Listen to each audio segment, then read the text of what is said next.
Oh, oh, oh, oh, you made this so damn hard for me.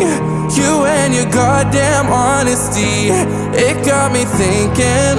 I wish you would've cheated and smashed my heart to pieces. I wish I had a reason I could hate you guys for leaving.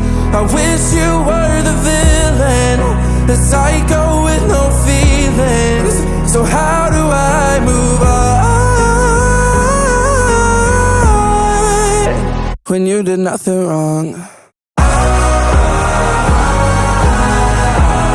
Wish you did something wrong,